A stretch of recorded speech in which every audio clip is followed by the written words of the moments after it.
something in you is saying, I could do more. All that noise, your mom, your parents, the friends, you know, your coworkers telling you all these things, you gotta just follow the gut and do what is going to fulfill Yes! What's up, girl? I got my shimmy going on. Over here. It's good to see you. Yes. Likewise. I feel like every time we've bumped into each other, it's been chaos backstage, and it's good to see you in this environment. Setting. In this Yes. setting. Thank you for being here. Welcome to our Oasis. And we will be discussing Who Moves by Cheese by Spencer Johnson. I know every time we've been seeing each other, I've been like on stage performing with an artist, and then you're backstage doing interviews. So it feels nice to actually get a second, chill, converse. Can you guys tell us a little bit about yourselves? Sure, I'm gonna take this one, Lala. We are the twins, Lulu and Lala. We are TV and radio personalities. We've been doing radio for about almost 20 years now. Yeah. You name it. We've interviewed them, and we've spoken about all sorts of stuff. And now we are on to bigger and bigger and new things. Yeah. So I love that. So you're moving your cheese. I'm moving our cheese. Yeah. Hey, I love that. What made you choose Who Moved My Cheese? This book was given to us back in 2013, 2012, 2013. Oh, wow. By over 10 years ago. Former program director. I think it was Rick Gillette. We were with CBS Radio at the time. The radio station was flipping formats, and he decided to buy the book for every on-air personality so that we can have a better understanding of what to do with ourselves if and when things were going to change. And that book has resonated with us for many times. All of our career changes. And so this time around, as we're sitting here with you, Jenny, tell us. We were like, we need to talk about this book because it's changed us.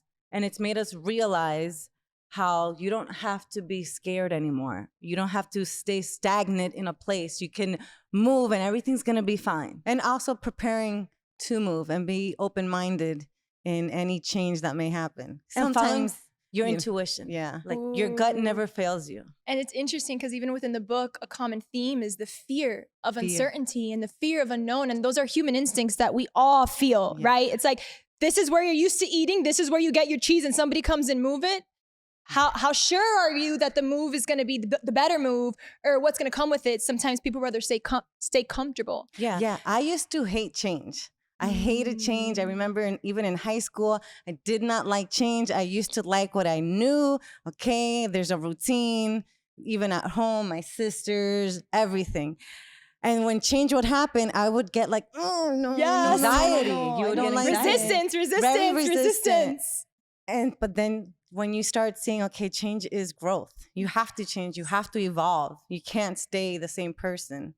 Or I hear many people say, well, I'm never changing. This is who I am. You either accept it. I'm like, no, you have to grow. And even if you don't want to change, eventually life makes you change. Yes. The thing is, change is an opportunity to grow. Yeah. And the world is constantly changing. So you have to evolve with it. If not, you're going to see the same. But I laugh because if you think about high school, the number one comment we would get on the yearbooks is, please don't change, stay the same, like, don't change. And I laugh because I remember that being the number one comment I received in my yearbook all the time. Don't change. And I've evolved so much, but I realized looking back at it from all these years later, it almost resonates of, don't change your morals. Don't change your values. Yeah. Don't change your heart.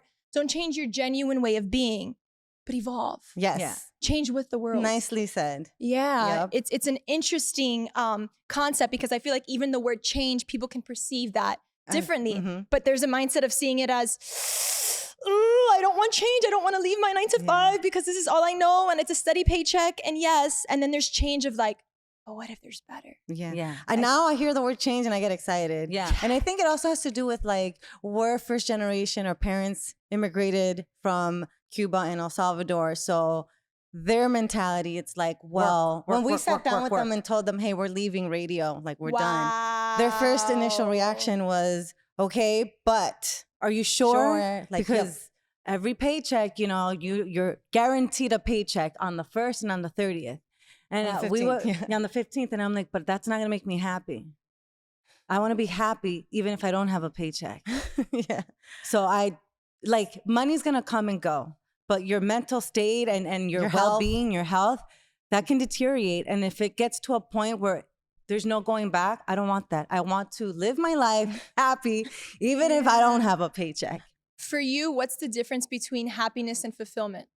You could be happy, but then you could also have happiness, but then still have the coulda, shoulda, wouldas, you know? And that's the fulfillment part of, did I accomplish everything I know that I could have? And those accomplishments will change as you get older, you know? Yes. And I want to add to that, just because this is another thing that constantly gets thrown around in society, is chase happiness. Like, I just want to be happy. But happiness is an emotion, right? You're not going to be happy every single day of your life. So when I learned the word fulfillment, I was like, what's this little word creeping up? Like, let me learn more about you, right? And having similar backgrounds coming from the entertainment industry, I felt the similar experience of, I've been touring for the past 7 years of my life and I'm not receiving the same joy. There was this emptiness inside of me, whereas before I'd get on stage and I'd be hungry and I'm like, I'm here. And then it was just like, all right, like, I want to be home with my family. What am I doing here? I'm in a new city, in a new place. And that whole, when I went through my journey of leaving dance and really just tapping into Jenny, what does Jenny want? Who is Jenny? Who's my family? Who are my friends? You know, what do I want in this next level of my life? I learned fulfillment. Yeah. And I was like, wow, this is so underrated. It's not about happiness, because you're not going to always be happy. That's a crazy But person. when you have that, when you find that fulfillment of what makes you joyous, what makes you peace, even in the anger, right? Like, how can you calm yourself down in that anger? Yeah. I feel like for you guys in that next journey, I would challenge you guys to use the word more fulfillment than happiness. You know, I know you're getting married now, so all these changes are so beautiful. And it's so funny, because I remember having a conversation, both my mom and my boyfriend was like, okay, so, because sometimes they wouldn't understand. It's like, okay, you're in radio, you get to interview all these celebrities, you get to travel sometimes. You have a cool job. And, you know, you get perks and endorsements. Like, what is the problem? And I'm like, you don't understand. Like, yes, I am very appreciative of everything, and I've been blessed, and we're grateful. We are grateful. When you know, like, something in you is saying, I could do more, or I want to do something different, it's like, just hear me out. It's like, I'm not, because many times it's like you're being ungrateful. I'm like, no, I'm not. I am appreciative, but there's more for me. Yes. You may not understand it, or you may not see it, but I see it. Yes. And that's the noise, right? They're not doing it they're not coming from a bad place, because they don't know. But all that noise, your mom, your parents, the friends, you know, your coworkers telling you all these things, you got to just follow the gut. Mm-hmm.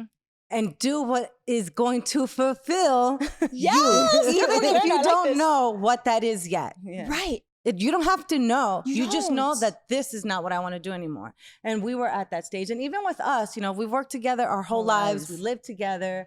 And so now it's kind of like, well, what does Lulu want to do? And what does Lala want to do? Like, does it mean that Lulu and Lala can't do things together, but we could also do things separately?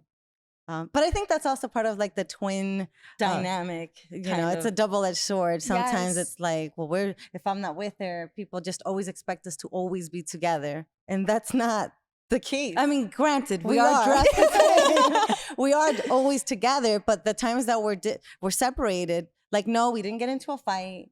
Everything is fine. She's just doing her thing and I'm doing my thing. So it's been hard navigating that whole twinism. We like it, but like, it's hard to explain that to people who don't understand it. Have you guys always been on the same page, or was there ever a moment where you were like, I want my independence and I want my independence? Yeah. No, I want to say, I think that we're at that moment where obviously I'm getting married. So the dynamic here, thank you. Very happy for her. It's going to change. It's going to change, right? It has to change. It doesn't have to change that much. But I feel like Lala has always been a little bit more on the creative side. And I feel like she'll tap a little bit more into maybe creating a sitcom or producing or screenwriting, something. Whereas I want to do something maybe in the fashion world, you know, like, and we could do it together. But we could also, it's going to be okay if we do it separate. Yeah. We do have always had an understanding, like, yes, we've always worked together. But the day you get tired or the day you don't want to do this anymore, I'm never going to hold you back from doing what you want to do. I want you to be happy at the end of the day. And if it's not with me, or doing something. Fine. Yeah. Oh, that's so beautiful that you guys have that understanding and our acceptance and allowing of each other to experience We did have those times on radio where I didn't want to talk about something and she did, and the bickerness would happen. Yeah, of course. That's inevitable. What's the current change you guys are both facing right now? Well, the biggest change that we've done is we left radio we've been doing it for 18 years, and we decided it is time to move on with our lives. Grateful for the experiences and grateful to every single person that we met and helped us and guided us. But now it's time to do something different, something on our own. We don't need a corporation telling us what to do. We could do this by ourselves. Right? Not someone telling us what to say, how to say it, what opinion to have, what not to say. And again, not to discredit any company we've worked with, again, super appreciative, but now it's like we're just excited to be our own bosses. Yeah. Not the 2-for-1 deals. Yeah. Hey, that's know not your happening. worth, baby. Know your worth. I'm here for all of it. All of it, all of it. I'm glad you just said that, because at the beginning, we didn't know our worth because we were very young. You're green, you don't know. And as you go through life and as the years pile on, you start realizing it. And you cannot have fear in telling someone or something what your value is. Yes. You cannot let someone tell you that. And so when you have the cojines, right? To actually be like, no, this is what I'm worth, or I'm not doing that. Yeah. Then that's where the world is going to change. How do you find your worth? How do you find your worth? I think that's something that you have to believe in yourself. Yeah. You have to look deep down in yourself and what are your insecurities? Are you okay with them? Like, you have to know yourself. And are these insecurities being put on by someone? Which is, I feel like, happened to us with all the companies we work with. You know, it's the man, right? The man's going to tell you what they think of you, or you're doing this. They're going to make you insecure. And instill that fear so that you don't move on and you stay stagnant and you listen to what they tell you. And you become a puppet. You become a puppet. And when you realize your worth, you have to look deep down and then also look back at everything you've done. Sometimes like Google yourself. You know, yes, sometimes. But I will say that though, because I'm thinking about, a teenager listening to this episode, right? And being like, I have no idea what my worth is, because they're still technically building it and learning it. And I do feel like part of the concept of knowing your worth is based off of the things you've accomplished, because you've proven to yourself that you are that person. Yes. You know, so that's why when you said Google yourself, it's because you Google yourself and you're like, damn, I did this, I did this, I did this. There's a different level of confidence that breeds that now you understand, and now you can step to somebody and be like, hey, right. Not only do I believe my worth, but look at what I've built for myself. And also, like, the allegiance that you have towards yourself. I remember when I graduated high school, I wrote down, and I still have that, everything that the 5 little things that I wanted to accomplish. I wanted to be on a billboard. I wanted to be in a commercial. Even if it's whatever, I wanted to do certain things. And I look back and I'm like, oh my God, these seemed so big to me. I've managed to accomplish it. And so when you look back at, like, just the small little task that you have set for yourself, if you've accomplished it, you've done something. Yes. You know, and that's how you kind of start moving and growing and believing in yourself. Yes. What's a current goal that each of you have? Like, what's your current goal and what's your current goal? I would like to open up like a charter school, kind of, but in El Salvador. We have a lot of land over there, and we're trying to like do something positive with it. I know it's a big challenge. That's beautiful. But I've seen other people do it, and I have all the time in the world now. And so that's one of my goals. Wow, I love that. Little town that my dad is from, there's not a lot of schools for kids that have disabilities. They have to like travel all the way to the main city. And if they don't have the funds for it or the needs for it, they're kind of just screwed, and they're not going to advance. And so that's bringing that type of schooling to those people that need it, you know, and helping the parents really with their kids. I feel like we could make a difference somehow over there. Wow, that's really powerful. What's a current goal you have? Well, as you know, I'm getting married. Yeah, we need a little dance for that. Never thought that day would come, but it is. And so right now my focus is making sure that my wedding goes like the way that I want it. And then I don't know, maybe squeeze out a kid. Yeah, squeeze out a kid. Pump it out. I do want to do something in fashion, though. I don't know if it's for kids fashion, what type of, clothing, but I do want to do something in that realm. Yes. For you getting married, how were you able to attract your mate?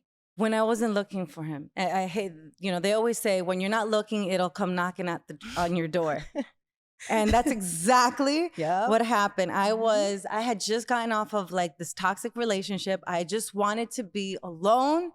I wanted to be free to do what I wanted to do. And I wasn't looking. Like, you were also getting to know yourself again. Yes. Being single and what you wanted, what you were going to accept and not accept. Exactly. And he just appeared like an angel. Really. Wow. She actually set us up. We're dating brothers. Of course you guys are. Of course. I wouldn't expect anything less. Yeah. So my boyfriend and I kind of like set them up to be dates for their niece's wedding. So I met him in Guatemala where the wedding was being held. And it was kind of like, I saw him. He saw me, and we're like, we dancing? Ooh. Instant connection. Like, and we went straight to the dance floor. Yes. And I didn't know if he knew. I'm like, I used to dance. Let's see what your skills are. And I was like, okay, well, this is weird. I'm feeling he can hit a beat? He did. He did ballroom. Whoa! I had no idea. Okay. So he was turning me all over the place, and I'm like, okay, we connect. They were like Lord of the Dances at that wedding. Wow. And then when we started talking, I'm like, okay, this is cool. I was not looking, and he was just very persistent. He understood that I didn't really want something at the moment. Yeah, you were kind of like, no. I was kind of mean. Well, you were in your truth. I was. I'm like, no, I'm not interested. Thank you. Bye. But he was just always there, And so patient. And he showed you how you are supposed to be treated. He showed me exactly. And what you deserve in life. Yeah. And that was foreign to you because you just left a toxic relationship. Yes, very foreign. I was like, why is he so nice? Being so nice? Yes, girl. Ooh, I relate. I didn't understand. I'm like, oh, this is how it's supposed to be. Yes. Okay. God, it took me all these years to figure it out. And I tell you, I get goosebumps when I talk about it because he is like an angel that God put in my path to make me realize, A, this is what you deserve. B, this is what you're valuable, and this is the man that has shown you what you're worth. I didn't need someone to tell me that, but in my own way, he showed me how I can do that. Yes. And so, it's like look, she's glowing. Yeah, I can't even describe it. Like, he's the best thing that's ever happened to me. Literally the best thing that's ever happened to me. Wow. Yeah. And I'm so private, and I never thought I would even talk about him. And now every time I talk about him, it's like I have a smile on my face all the time. He's such a sweetheart. He really is. Wow. That's You're welcome. Powerful. She's like, I'll toss him over to you, girl. You run him in. Wow. Yep. What advice would you give any young girl or any woman on being able to have a relationship like you've built and cultivated for yourself? First of all, you have to know yourself first. And you need to know, you don't have to know what you want, but you have to know what you don't want and what you're not going to tolerate. You have to have that to the T, and you have to have your morals set and your standards high. Okay? After that, it's what I said. When you're not looking, it'll come. Yeah. It'll come. God has a plan. He has timing. He knows what he's doing. You got to have faith. And when your person is supposed to come to your life, he will. Yeah. So don't go chasing it. Yeah. It'll come to you. It will. Yeah.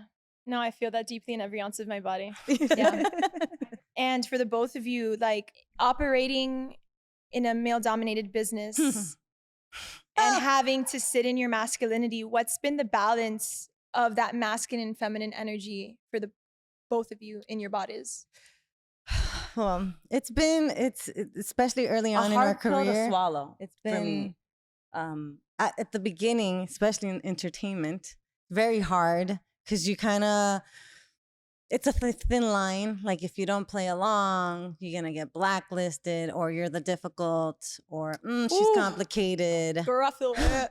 We don't want to deal with that. So then you kind of have to create a personality where it's like, all right, I get it. I see this. So just either you can't beat them, join them type of thing. Yep. Until then that gets old. And then you realize this isn't working. Yeah.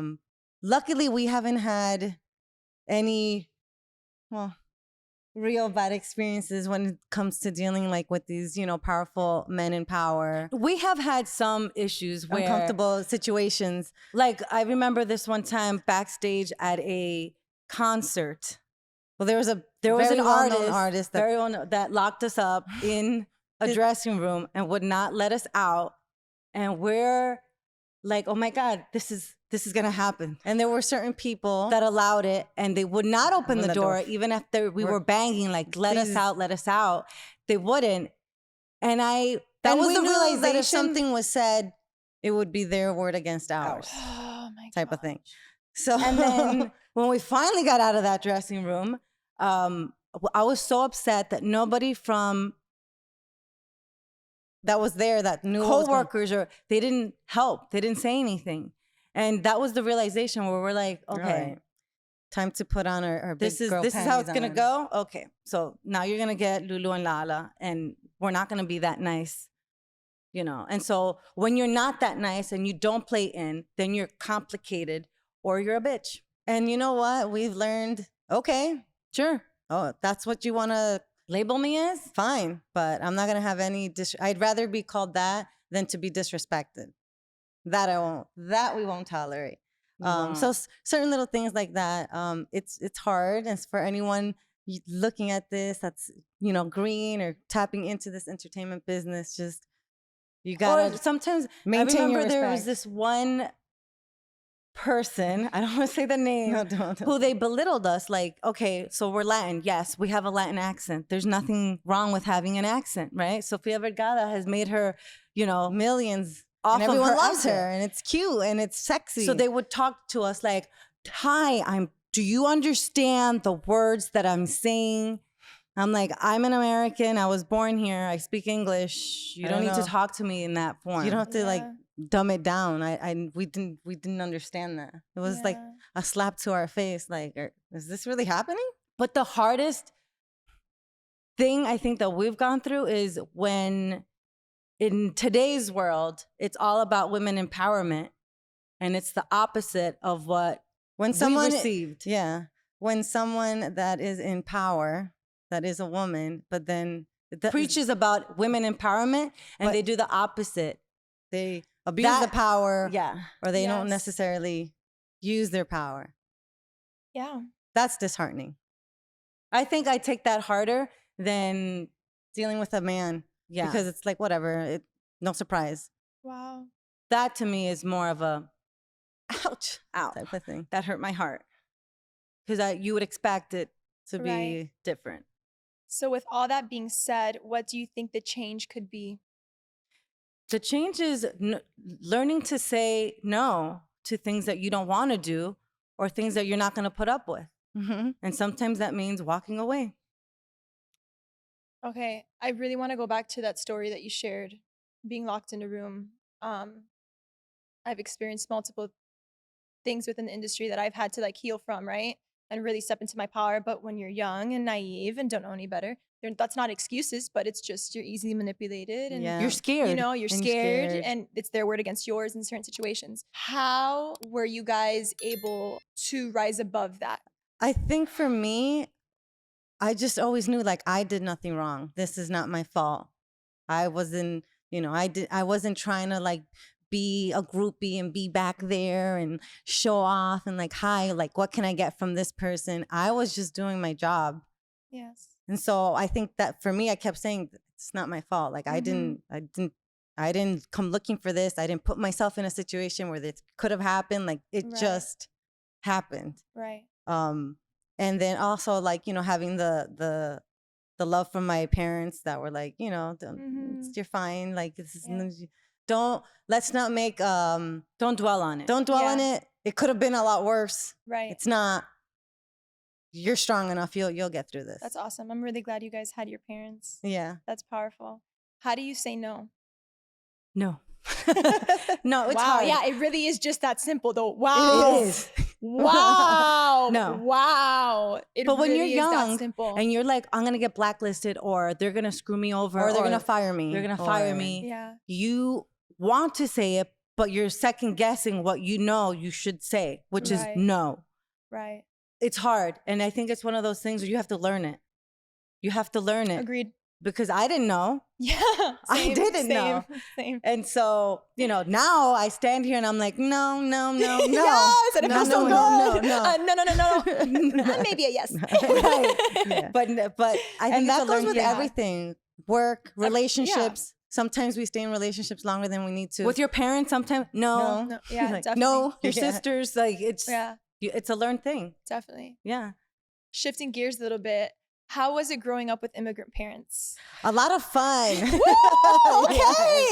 It was perspective, right? So we have our reality growing up in this generation, and then we see what they went through and how bad they actually did have it. Like we all have it a lot easier than what they went through. So, you know, growing up and hearing the stories of how, you know, my dad had to sometimes, he wasn't able to go to the school all the time that he wanted. He had to help out his parents, or my mom in Cuba and how things were done over there. You know, leaving, you're not free in Cuba. So going to the store on a day that you're supposed to go and get only the stuff you're supposed to get, like that's so, how did you even live this way? Yes.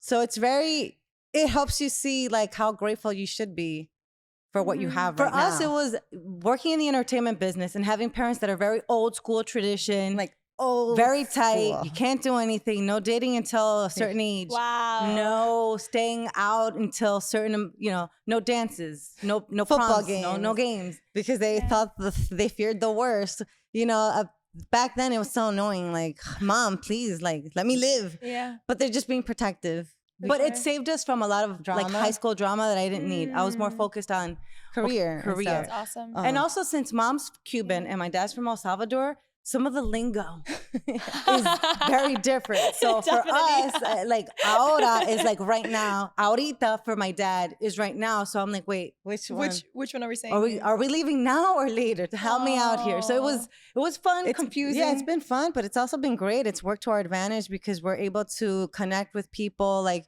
when we've hosted festivals, we know how to speak to Central Americans. Caribbeans are a lot, Powerful. you know, more loud and stuff. So we know how to like switch it up. Like, that's amazing. All right, yeah. That's an amazing set of skills. Exactly. So it's actually been fun. It's worked to our advantage. I love it. I love being Latina. I love the way that I grew up, even though we were very sheltered. Yeah. I don't like, I'm so appreciative of everything. Who's been your favorite artist you've interviewed?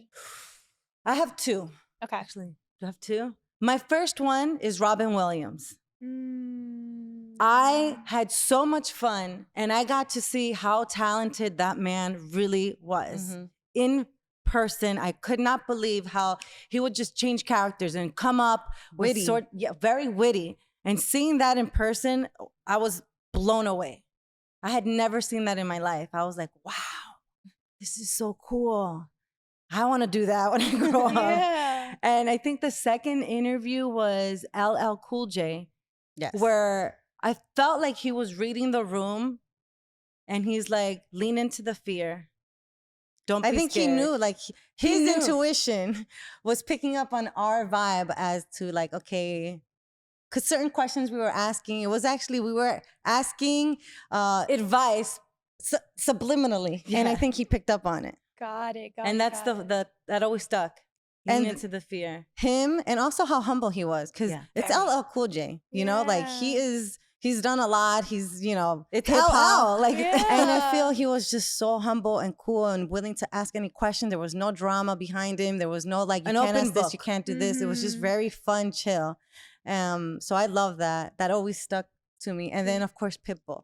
Yes, Yo Bob, let's go, Mr. Robot. He's so positive. The way he says things, he's very honest and direct sometimes. But he doesn't sugarcoat things. And if you want the truth, even if it hurts, you're going to get it. Definitely. And sometimes the truth hurts and sometimes you need to hear it. That's how you grow. Yeah. And so I think those three are the ones that stick out. Yeah. I love that. Yeah. Pitt's been my mentor since I was 21. You know, so it's been a blessing being able to like learn from somebody of that caliber And like you said, like he's going to give you the honest truth and we need that. Yeah. You guys were on The Amazing Race. Yes. It's so much fun. I recommend everyone do it. Yes. You learn so much from yourself. Like, you don't know what you're going to be doing. You don't know what country you're traveling to. You know you're racing for your life. You're racing for $1 million. But you learn from, like, we learned so much about ourselves. We had a lot of pent up, like, resentment towards each other that we didn't even know. Wow. And we had to go on a reality show to figure it out. Yes. Wow. Because it really pushes the boundaries. The anxiety is no joke. You see how strong you are by how you channel your anxiety, because you never know what you're doing, what your next task, if you're going to be jumping off a bridge, eating bugs, you don't know. So I learned, it's just such an amazing experience. And we always somehow reference back to The Amazing Race. Like, well, if this was The Amazing Race, what would we do? And also you got to see the different cultures of how people live, you know, in all the countries we went. And then you come back to the States and you have a better understanding of why the world is the way it is and why certain people think a certain way. And so it really just, you know, broadened my horizon. It opened our eyes. Yeah. For sure. Talk about moving cheeses. I mean, that's a better way to move your cheese on Amazing Race. I actually had to eat maggot cheese on The Amazing Race. It was disgusting. It's a delicacy in France. But those little suckers, those maggots crawling in my mouth, I was like, never again in my life. Did not like it. But it was a great experience. And I think we did well. We placed 5th. We didn't win, congrats. But that's, you're in the 5 out of competition. 12, not bad. And we bonded with the other castmates that were from all over the US. States. So it was a fun experience. What was the funniest moment you guys encountered on The Amazing Race? Ooh, probably anything that did not air. That's always how it is, ain't it? Well, I mean, I realized how bad I am in puzzles. Puzzles is not my thing. I could not get that puzzle that we had to do in London. The beginning, I kept thinking of my nieces. I'm like, what kind of aunt am I? I won't be able to help my nieces out with puzzles because I can't figure this out. But I think the funniest moment was probably off air when probably like on the plane, we're just being... So we're the season of the pandemic. So we had to stop shooting. Production was literally in the middle of the pandemic. They had to shut everything down. So we were all stuck in our rooms, in the hotel rooms. We weren't allowed out for safety, you know? Right. But it got to a point where like, what's going on? We want to know. It's been a week. We haven't we acted like kids. We were like in our hotel rooms. We opened up the doors and we're just talking through the hallway and we're throwing notes. And it was just a moment of like, here are 12 teams. We're all adults acting like we're in a classroom, throwing notes to each other because we weren't allowed to talk to each other. And I thought that was so fun. I'm like, this was so much fun. And it's funny because we're like sneaking away from the producers and stuff. So I think that's a memory that... Then we all went to the bar and, you know, had some fun after that. From funny to fun. Yes. Are there any favorite takeaways from this book? My biggest takeaway from the book is trusting your gut. And it's hard sometimes to trust it because you're like, maybe I'm wrong. Maybe it's wrong. But no, your it's gut not. Knows. Your gut knows yes or no. Yeah. And so sometimes when I have those moments, I go back to the book and I read it and I'm like, no. I think the one character, because it's hard to become Sniff. That takes experience to have that intuition. Even Scurry to be willing to just move right with the, you know, when things are happening. I think the Hem, right? I believe. Yeah. I don't know if he's the one that's open-minded. No, Ha's open-minded. Hem is more reserved. Like, I don't want to change anything. So then I think if anything, out of the 4 characters, I think that's the important one, because you have to be okay with being open-minded and accept the change. Beautiful. And be willing. I think that's the one, the big takeaway. I love that. Because since I was opposed to change, it was so important for me to have like, okay, it's okay. Like, accept it, read it, acknowledge it, grow from it. Yeah. Yeah. I'm going to read you like one of my favorite quotes. I'm really big on quotes. And this quote, when it comes to change, was on point. It's from Benjamin Franklin. It says, "Change is the only constant in life. One's ability to adapt to those changes will determine your success in life." So for me, when I read that, I was just like, wow. Yeah. That's so true. We get to embrace change. We get to acknowledge the uncertainty, and we get to let life surprise us. So Who Moves My Cheese is definitely one of those books that in simple terms, you're able to understand change in a way that's playful, whereas where you can even build those characters in your own head. Yeah. You know? And how good is that? Like we have the freedom to change. There are some people that this is it. This is how it is. There's no room for growth. There's no choice. Yes. I have 2 quotes. Yes, tell me. One is, there is beauty. I don't know if I'm struggle. No, there's beauty in struggle, but there's beauty with the unknown. It's okay not to know what your next move is. Yes. There's no rush. There's no rush. And then the second one is, and this is what my mother and both my dad said, don't expect anything from anyone, but if you're going to expect something, expect the unexpected. Woo! That way you're not disappointed. Wow, that's powerful.